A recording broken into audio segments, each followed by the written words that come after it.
Alors d'abord, pourquoi est-ce que c'est vous ce soir qui parlez à la place de la tête de liste? Juste pour m'expliquer pour moi, pour le comprendre. Alors c'est très simple parce qu'ils ont considéré que j'étais le mieux à même de répondre à vos questions, tout simplement. D'accord, très bien. Voilà. Comment est-ce que vous analysez cette défaite aujourd'hui? Alors cette défaite elle est très simple à analyser. Vous avez deux raisons qui font qu'il y a aujourd'hui la victoire de Madame Raymond et donc la défaite de notre liste. La première raison, c'est que on est dans une élection qui a lieu juste après l'élection départementale, qui a vu la victoire de Madame Raymond avec 53% des voix, un petit peu plus, et notamment 55% des voix sur Marvejols. Donc forcément, les Marvejolais viennent de réélire Madame Raymond au conseil départemental, ça aurait été un petit peu difficile pour eux de ne pas réélire Madame Raymond à la mairie. La seconde raison, c'est une raison qui est une raison, on va dire, de science politique, qui consiste à faire qu'à chaque élection partielle, souvent le ou la sortante est quand même largement réélu, voire parfois gagne des voix.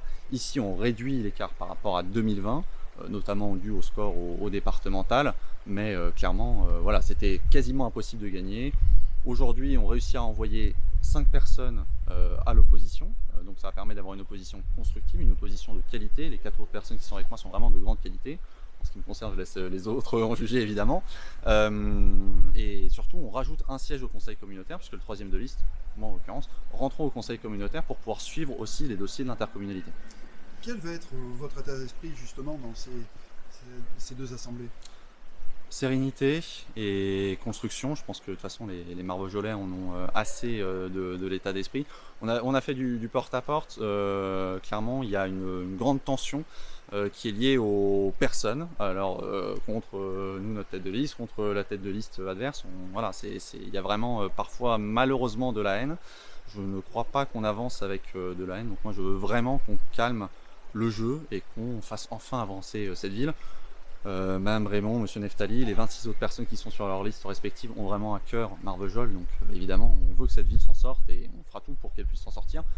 Il y a un programme aujourd'hui qui a été élu, hein, une équipe et un programme, donc de toute façon ce programme-là il va devoir être mis en place. Nous on apportera évidemment la contradiction lorsque vraiment ça va à l'encontre de nos valeurs, ou sinon on demandera des précisions, on fera notre rôle de vigie, et voilà, la vigie aussi c'est très utile. Je pense qu'une majorité sans opposition va dans le mur, donc nous on va permettre aussi à cette majorité de faire un travail plus qualitatif, voilà, tout simplement.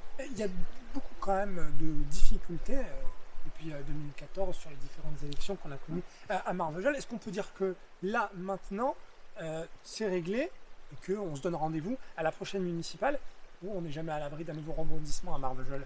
Alors on n'est jamais à l'abri d'un nouveau rebondissement à Marvejols, après c'est pas moi qui vais l'espérer très clairement, je pense que personne ne l'espère.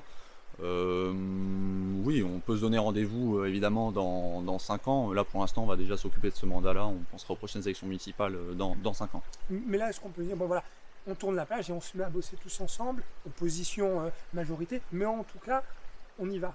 Oui, c'est tout l'intérêt de la démocratie justement, c'est que ça permet de solder les oppositions.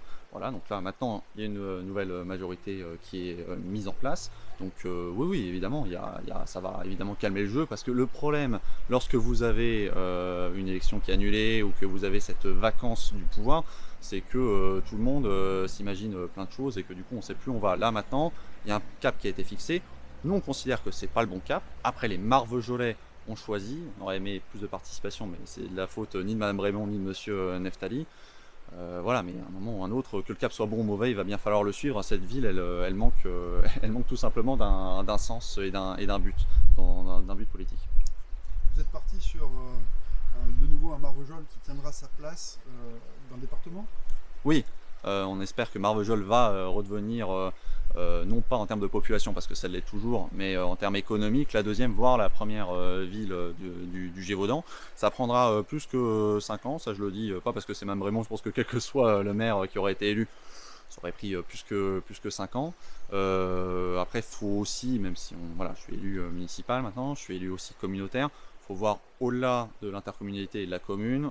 Si Marvejols ne se développe pas, d'autres villes ne se développeront pas. Mende dépend de Marvejols, qui dépend de Saint-Chély, qui dépend de Florac, etc. Donc il faut aussi avoir une vision globale du territoire.